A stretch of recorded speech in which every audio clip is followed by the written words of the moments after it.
comienza a hablarle de algo que nunca había hablado. Ya estaba prácticamente, probablemente en 2 años de su ministerio. Y él lo lleva a Cesarea de Filipo y él va a usar por primera vez un término que luego va a aparecer 115 veces en la Biblia, o mejor dicho, en el Nuevo Testamento. Y por primera vez el Señor va a usar la palabra iglesia, por primera vez, en Cesarea de Filipo. Y luego se va a repetir durante 115 veces esta palabra. La mayoría de veces la palabra iglesia usado en el Nuevo Testamento se está refiriendo a la iglesia local y no tanto universal, la mayoría de veces. Algo más de 90 veces se repite la palabra iglesia mencionada o direccionada a la iglesia local. Pero lo llamativo que el Señor los lleva para el norte y después los trae para el sur. Y lo único que hace en Cesarea de Filipo es hablarle eso. Y eso está registrado en Mateo 16. Solamente estoy haciendo una introducción, luego vamos a ir a otro tema. Ahora, es llamativo lo que hace Jesús, tremendamente llamativo. Los lleva allá y les habla de la iglesia. Usted sabe que él entra en un diálogo con ellos y le dice, ¿qué dice la gente de mí? Bueno, le dijeron lo que pensaban, lo que ellos habían escuchado. ¿Y ustedes qué dicen de mí? Y aparece Pedro y dice lo que él pensaba. Y entonces ahí el Señor habla sobre la iglesia. Y nos deja unas pautas tremendas sobre la iglesia, tremenda.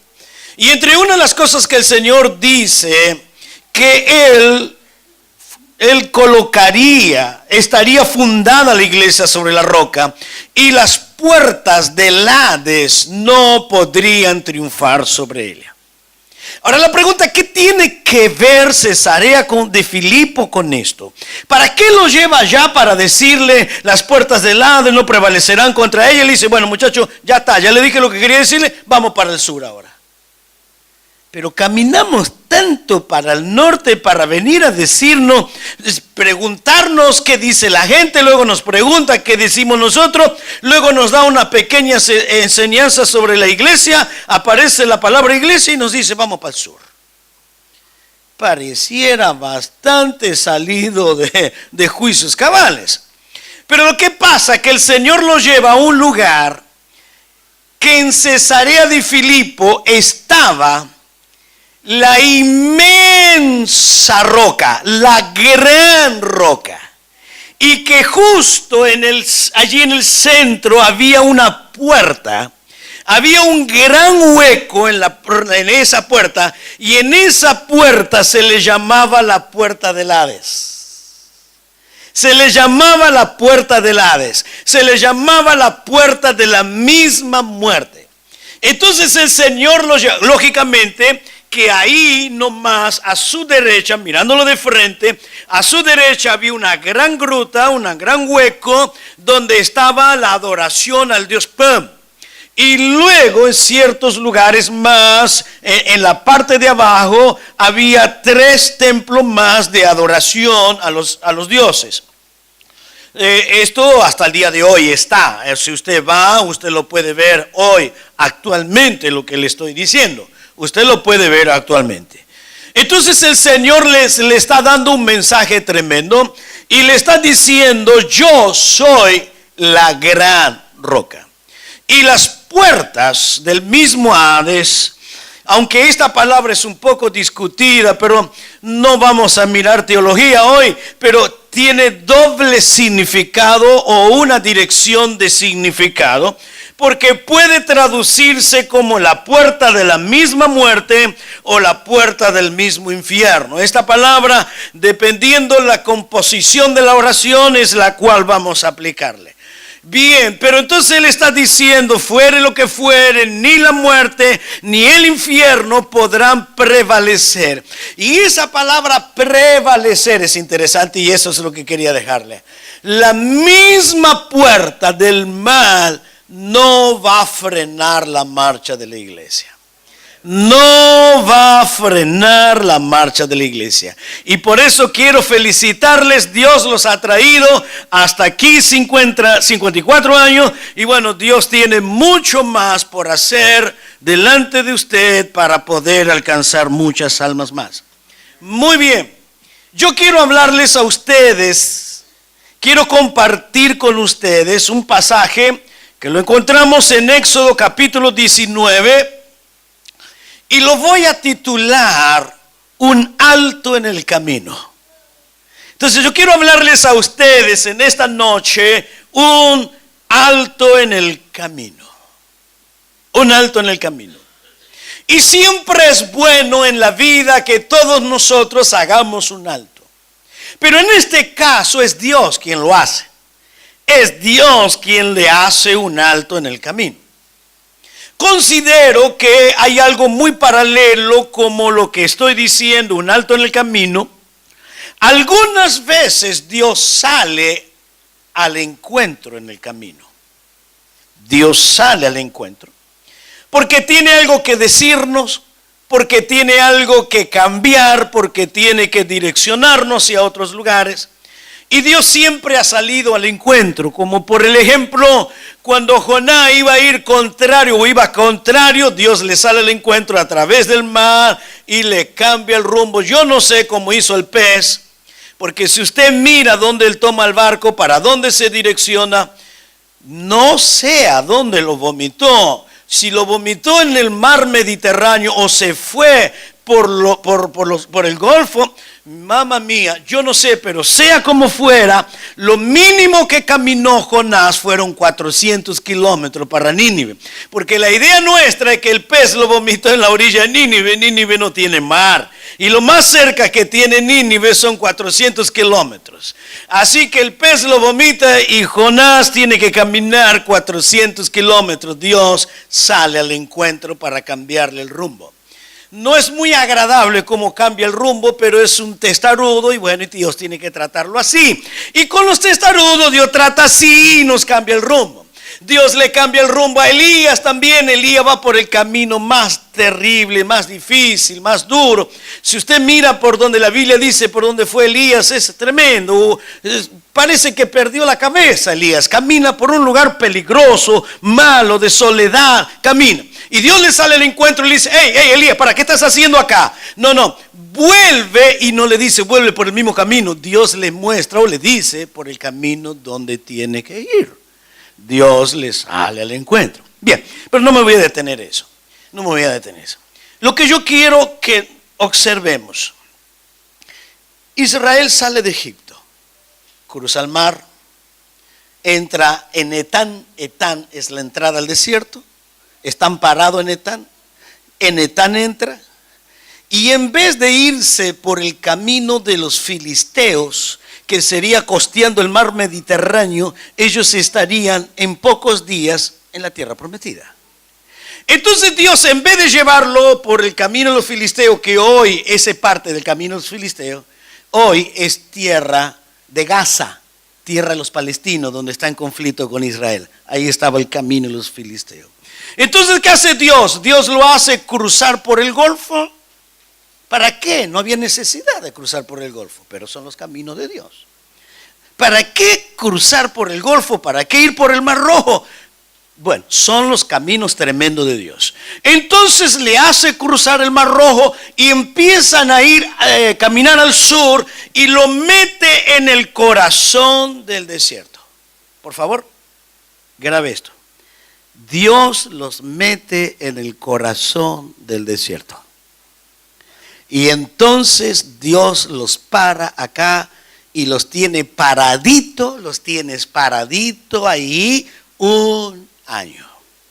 Dios los tiene parado ahí exactamente un año en el corazón del desierto. Entonces por eso yo le llamé y lo he titulado Un alto en el camino. Entonces, ¿qué quiere hacer Dios en ese alto? Dice, yo quiero tratar con ustedes. Ay, cuántas cosas Dios quiere hacer y cuántas cosas hizo Dios en ese año. En ese año, una de las cosas que Dios va a cambiar, y quiero resaltar esta, Dios les va a cambiar de proyecto.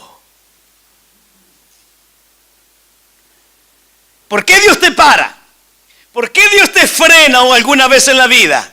para cambiarte los proyectos. Y para que empieces a entender sus proyectos. Entonces Dios lo para cambiar su mentalidad objetiva.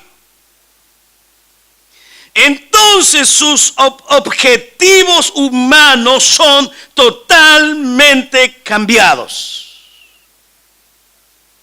Y creo que Dios muchas veces hace esto y espero que Dios lo haga con usted esta noche. Que Dios te diga, bueno, te traje aquí, entonces para un poquitito, sentate que te quiero hablar. Y entonces vamos a ver si tus proyectos combinan con los míos. Entonces Dios te para que tú entres en sus proyectos. ¿Me va acompañando? Bien. Entre las otras cosas que Dios va a hacer, cambiar el proyecto, cambiar la mentalidad, cambiar los objetivos. Pero ahora viene, y por favor, esto sí que es lo que usted es grave. Dios le va a decir por qué lo sacó. Hasta ahora Dios no le había dicho muchas cosas. Entonces Dios los para decirle por qué. ¿Cuál es la razón para sacarlo? ¿Cuál es la razón? Entonces yo voy a arrancar de esta historia y traerlo a la iglesia ahora. Y yo voy a tratar de decirte a la luz del texto que vamos a leer, ¿para qué tú estás en la iglesia acá? ¿Para qué Dios te salvó? ¿Para qué tú eres salvo? Perfecto. Arrancamos ahora entonces, ya después de haber hecho esta observación, capítulo 19 de Éxodo. Vamos a hacer lectura. Para abreviarlo voy a tomar del versículo 5 en adelante. Versículo 5. Dice así: ahora pues, si diere oído a mi voz y guardares mis mandamientos, o mi mandamiento, perdón, y guardares mi pacto, no mandamiento, pacto. Pacto es mucho más que mandamiento, no lo voy a explicar ahora. Es interesante que algunas veces Dios dice pacto, algunas veces mandamiento. Ok. Vosotros seréis mi especial tesoro sobre todos los pueblos, porque mía es toda la tierra. Versículo 6, y vosotros me seréis un reino de sacerdote y gente santa. Estas son las palabras que dirás a los hijos de Israel. Usted tiene que observar que lo que Dios va a hacer una serie de revelaciones en ese año. En ese año, escuche esto también, para usted va a ser una sorpresa lo que le voy a decir. En ese año, por lo menos Moisés subió a la gloria de Dios 5 veces. 5 veces. Normalmente nosotros decimos 2. Sí, la más tradicional. Pero en realidad Moisés subió en total 7 veces. Pero en ese año y en ese momento, el cual Dios lo para, Moisés sube 5 años bajo la gloria de Dios. Y esta es una. Después vienen otras. Prácticamente después que salen de Egipto, esta es la primera.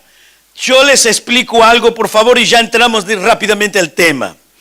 Todas las veces que Moisés fue a la gloria, Dios le dio una revelación progresiva. Todas las veces que Dios los llevó a la gloria, le dio una revelación progresiva. Acá Dios le da una revelación congregacional. Después Dios le da una revelación ministerial. Y así sucesivamente Dios fue dando más y más y más revelación. Pero nosotros nos quedamos con la base de la revelación inicial, la primera manifestación de la gloria de Dios, y es la gloria inicial que la vamos a llamar la gloria de la congregación o revelación congregacional en el alto, en el camino. En el alto del camino. Pero por favor, déjeme tomarme 2 minutitos para explicarle otra cosa y ya entramos en los 3 grandes detalles por qué Dios lo saca. Hay 3 grandes detalles. 3 detalles. Cuando yo empiezo a mirar la Biblia panorámicamente, cómo Dios va trabajando en la historia, cómo Dios va accionando en la historia, tengo que decirle que la primera cosa que Dios hace es traer su revelación y su relación con individuos. Se lo repito, en el decorrer de la historia Dios tiene su revelación y su revelación con individuos. Ejemplo, Abraham, Isaac, Jacob, individuos. ¿Qué es lo que hace Dios? Se revela, pero también tiene comunión con ellos. Manifiesta quién Él es, y en la medida que va manifestando quién Él es, la fe de cada uno se va gigantando, van siendo direccionados, y en la medida que van caminando, la revelación se va ampliando y van empezando a comprender cada día más. En la medida que caminaban, Dios revelaba. Mientras no caminaba, Dios no revelaba. Esto ocurrió con Abraham y ocurrió con cada uno, individuos.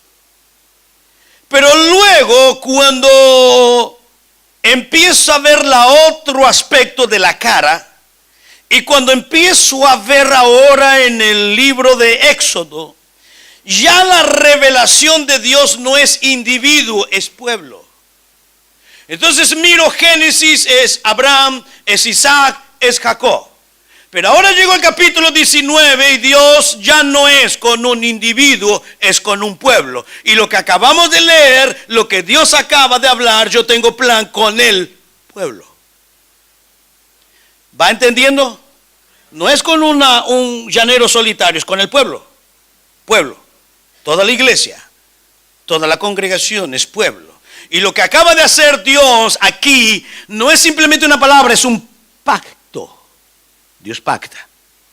Este sería en el orden de los pactos de Dios, este sería el 4º pacto de Dios. El pacto de Dios. Pero luego que Dios se reveló a individuo, propósito con individuo, ahora con el pueblo y propósito con el pueblo, ahora viene una tercera cosa que Dios hace en la historia. Y la tercera cosa que Dios hace en la historia es exigiendo, pidiendo, revelándole al hombre el lugar donde él quería posar, que sería la casa. Y lo que nosotros conocemos como el tabernáculo. Individuo, pueblo, casa. Individuo, pueblo, casa. Y por primera vez, después que Adán y Eva pecaron, Dios se determina posar, descender para tener una relación mucho más personal, más gloriosa con el pueblo. Por eso el tabernáculo estaba en medio de las tribus y la gloria de Dios estaba de día y de noche. Y la cuarta cosa es la proyección que Dios tiene a través de ellos, y a través de ellos bendecir las naciones. Entonces tenemos individuo, pueblo, casa, naciones. ¿Qué tenemos en la iglesia? Individuo, pueblo, casa, afuera, naciones. Es exactamente lo mismo. Los principios son los mismos. Son exactamente los principios, no cambian, no cambian. Entonces yo quiero que usted observe conmigo las 3 grandes cosas de estos versículos. Voy a alterar el orden. Pero en el versículo 6 dice: y vosotros me seréis un reino de sacerdote y de gente santa. Ahora, Dios le dice esto en el versículo 5. Si diereis oído a mi voz.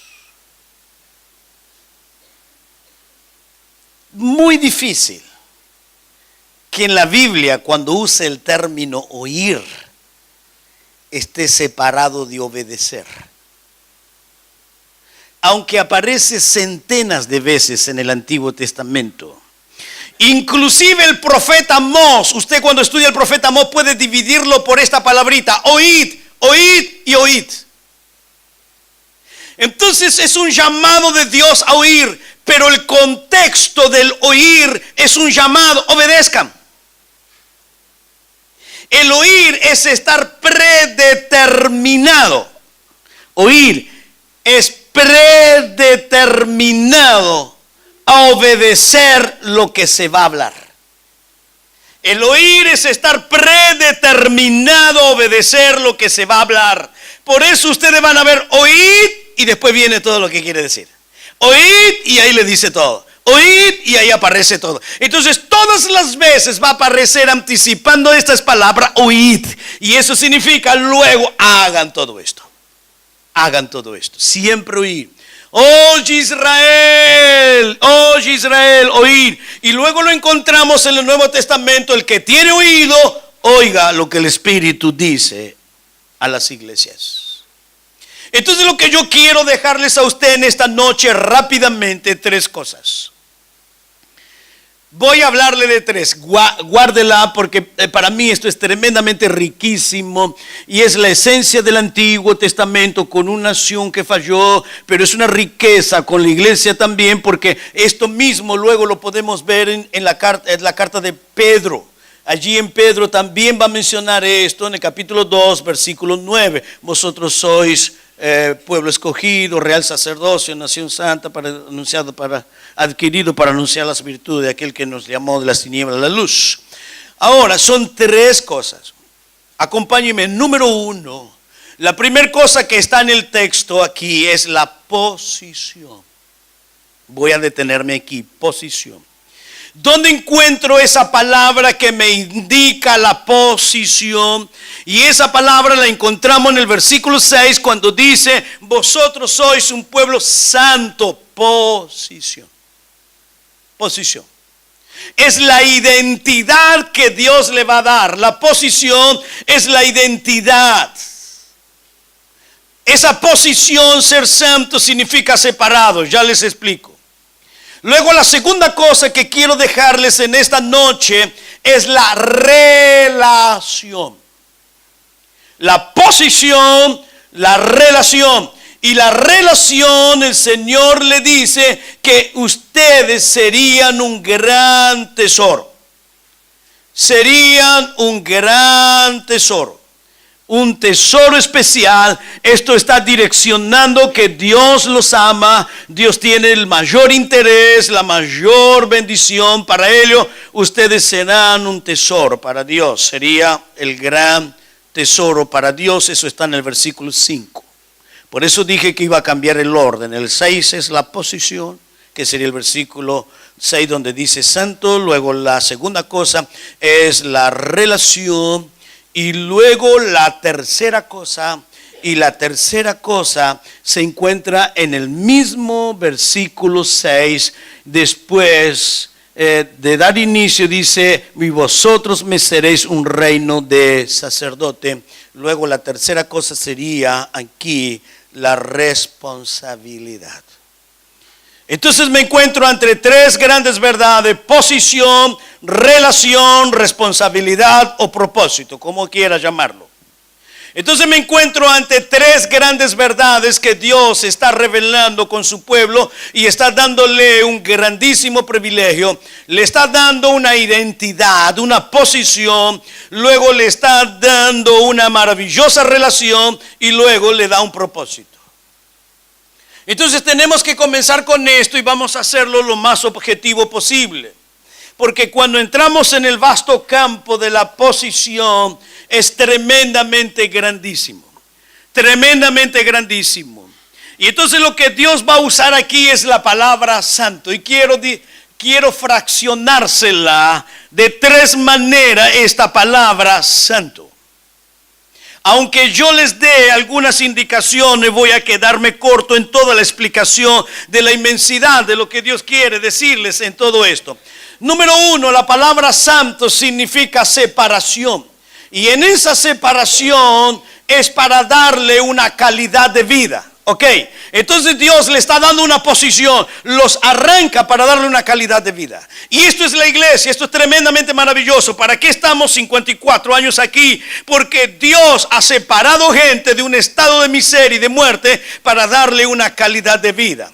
Pero también la palabra santo tiene un segundo significado aplicativo práctico. Y el segundo significado aplicativo es recibir la plenitud de aquel quien te separa. Y para esto es recibir lo que yo estoy siendo separado, o de quién estoy siendo separado.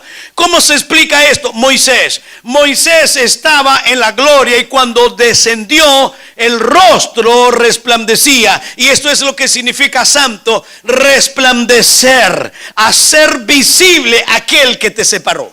Entonces santo es una calidad de vida. Santo es impartir la imagen que te separó o de quien te separó. Y tercero, santo es separado para cumplir una tarea específica.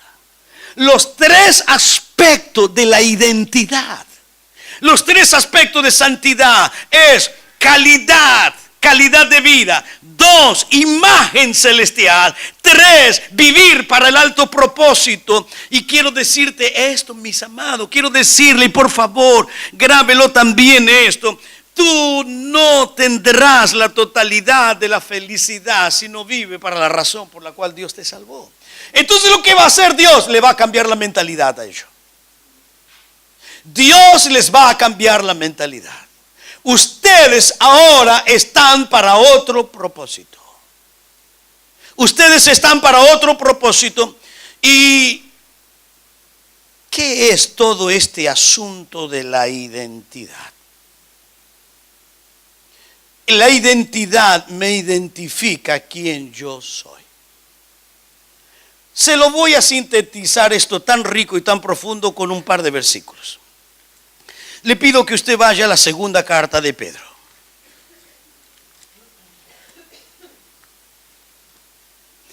Quiero que usted vea el proceso y la experiencia de la identidad. Prácticamente todo este capítulo 1 de 2 Pedro, o por lo menos hasta el versículo 14, todo el capítulo 2 de Pedro 1 hasta el versículo 14 estaría encuadrando lo que es la identidad.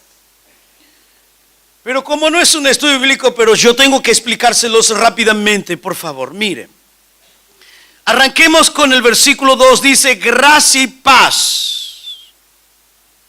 os sean multiplicadas en el conocimiento de Dios y de nuestro Señor Jesucristo. Pare. No hay que leer la Biblia rápido. Hay que leer pensando.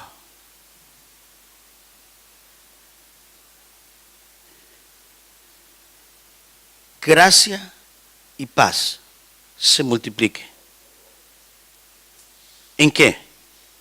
En el conocimiento. A ver, gracia y paz multiplique cuando conozco en el conocimiento de Cristo. Pedro, ¿qué me está diciendo? Me está diciendo que la gracia y la paz cuando me convertí no estaba completa. Ahora yo tengo que conocer más de Cristo y ahí se multiplica. Pare, no me diga amén. Pare. Analicemos. Entonces Pedro está ahí escribiendo. Y yo le digo: pero Pedro, ¿qué me estás diciendo? Cuando yo me convertí, yo no tuve la gracia totalmente y la paz completa todavía. ¿Tengo que conocer más todavía para tenerla completa? Vio que hay que leer pensando. ¿Qué está diciendo Pedro? Bien. La palabra que Pedro está usando allí es epignosis. No es noxis, es epignosis.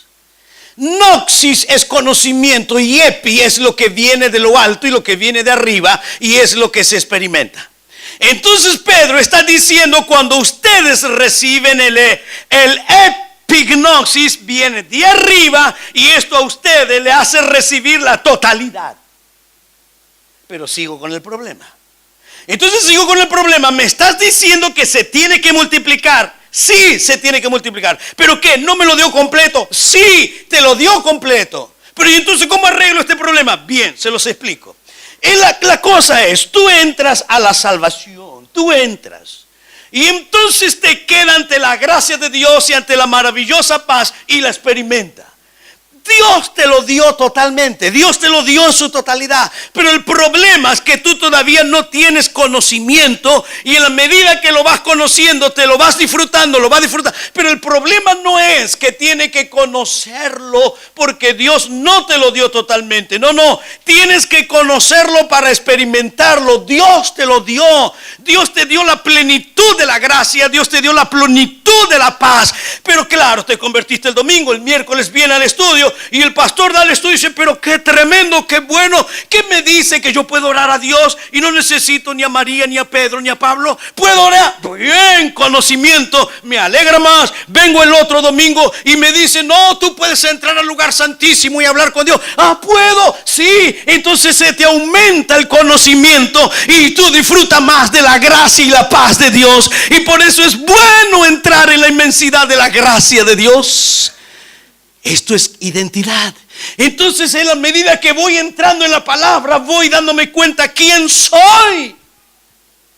Y el problema es que en la iglesia los hermanos no estudian la Biblia y ni saben quién son ni a dónde van. Ese es el grave problema, y por eso tenemos niveles bajos de espiritualidad. Ahora sígame acá, sígame. Yo no quería ser tan largo. Vamos. Versículo 3. Como todas las cosas, todas, pertenecen a la vida y a la piedad. Todos tienen una fuente. La vida y la piedad. Hay que estudiar este tema interesantísimo. La vida y la práctica del evangelio, para hacerlo más simple. La vida y la práctica, todo está concentrado en la vida de Dios y en la práctica.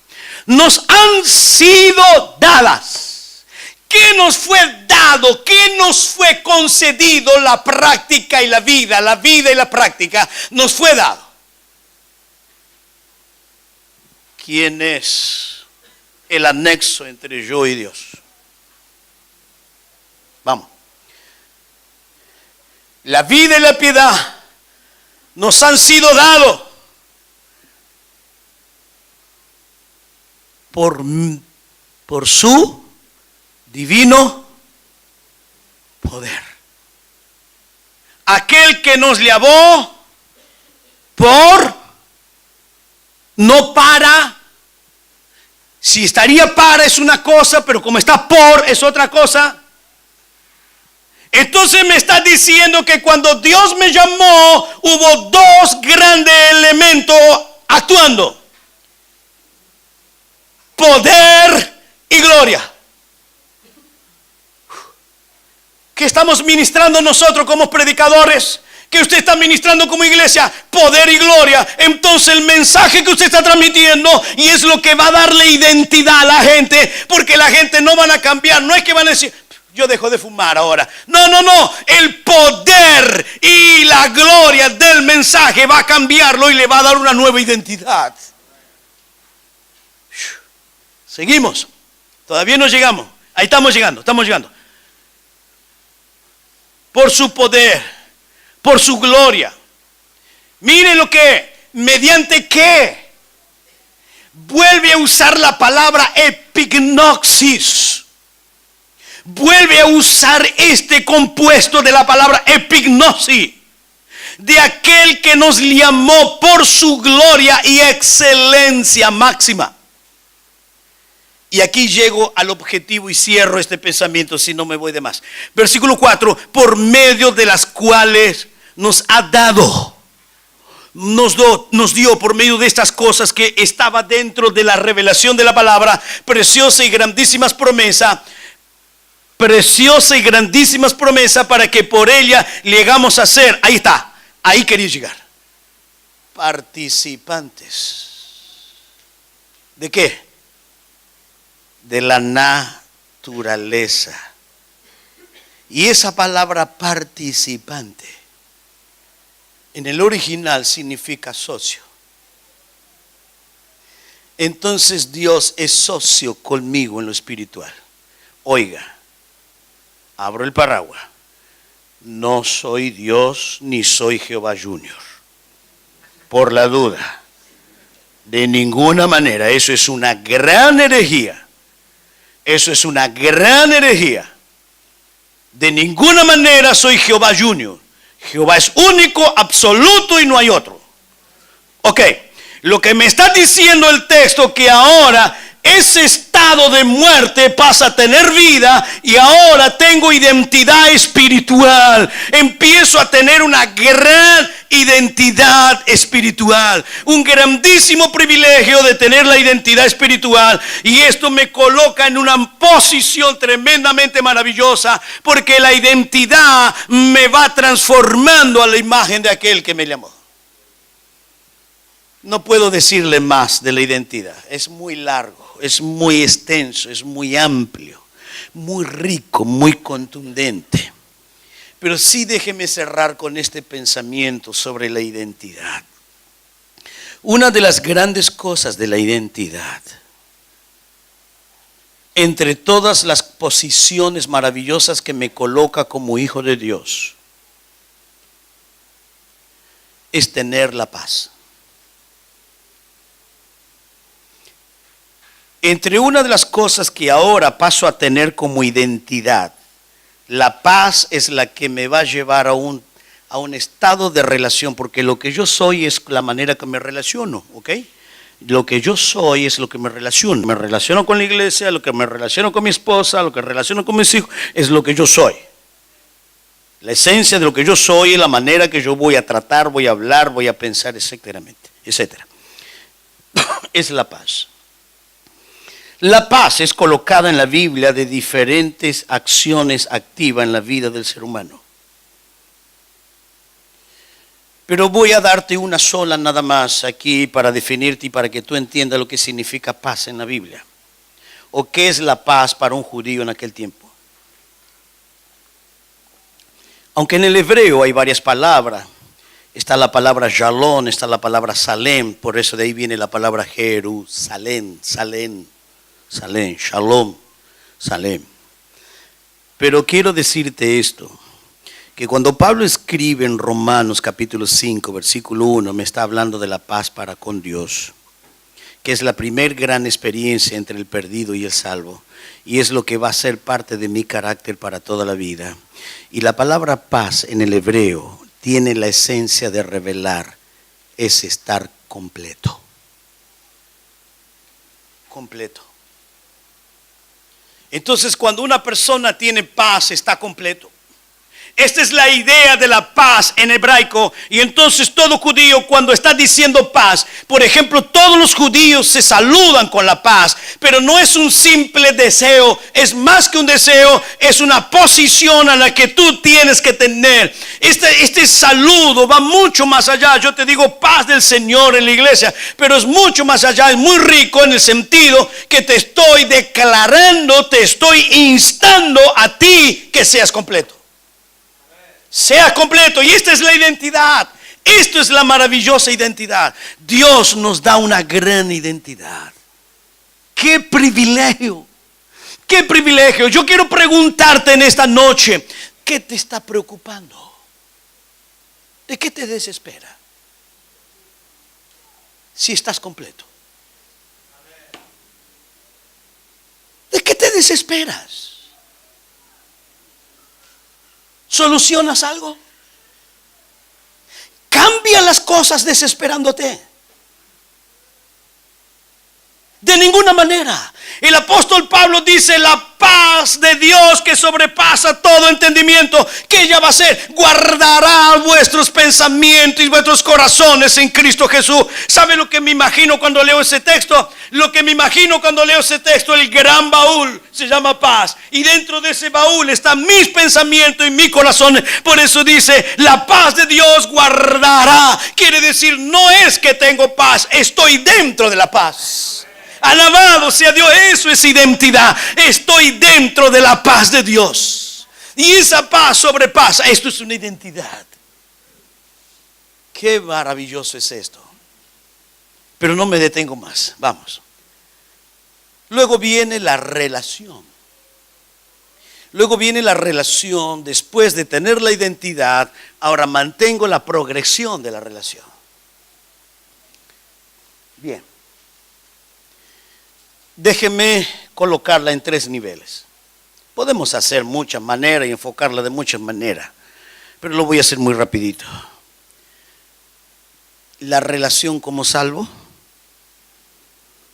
la relación como discípulo y la relación como amigo.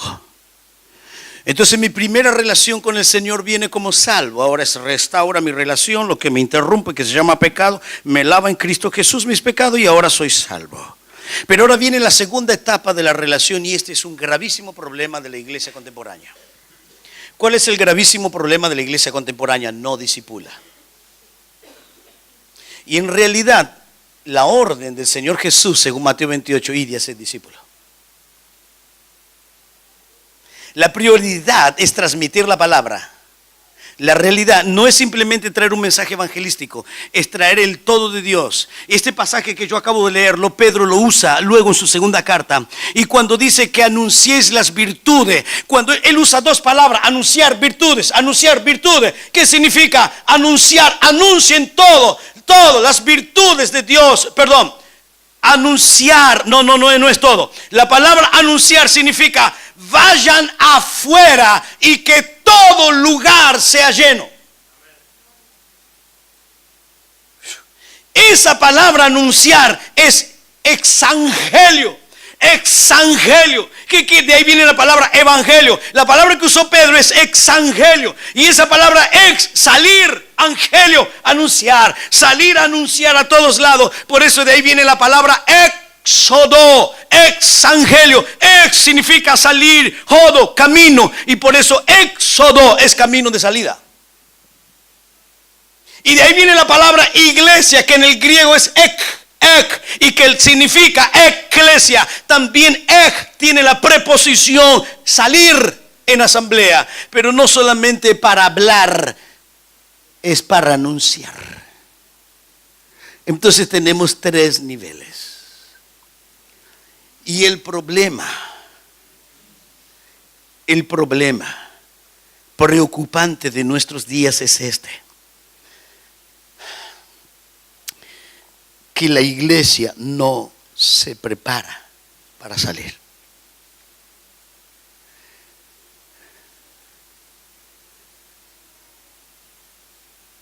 No nos preparamos. El Señor primero los trajo para que estén con Él, para luego enviarlos. Entonces hay una identidad, pero hay una relación. Y para terminar, porque se me ha ido la hora y discúlpeme, pero luego el Señor le da la responsabilidad, y la responsabilidad es ser sacerdote.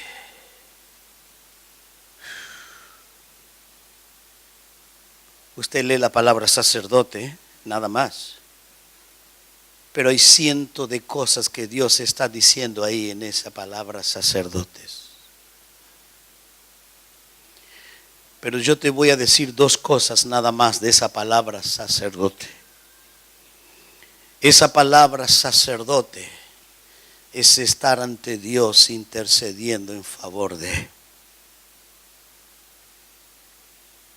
Entonces, ¿para qué Dios te salvó? ¿Para qué Dios te sacó del mundo? Para que interceda en favor de. Ese de no tiene acceso porque es un pecador, es un borracho, es una persona de mala vida. Esa persona no entra pero tú puedes entrar por él y por eso tú eres sacerdote para interceder por.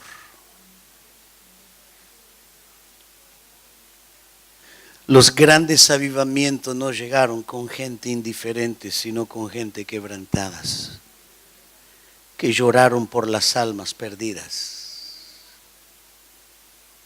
Que lloraron por las almas perdidas. Pero te voy a decir la segunda cosa y tremendamente impactante. De todo sacerdote muchas veces por día, no una vez, muchas veces por día, salía con las manos levantadas y bendecía a la gente.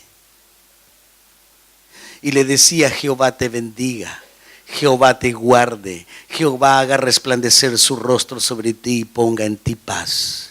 Entonces, después de decirle esto, según estoy mencionando el libro de Números, en el capítulo 6, versículo 23 en adelante, estoy en duda si es el 6 o el 7, pero búsquelo en uno de los dos capítulos, creo que es el 6:23, donde Dios le dice: Jehová te bendiga y te guarde, la orden de la bendición. La orden de la bendición. ¿Es 6? Sí, ok, gracias.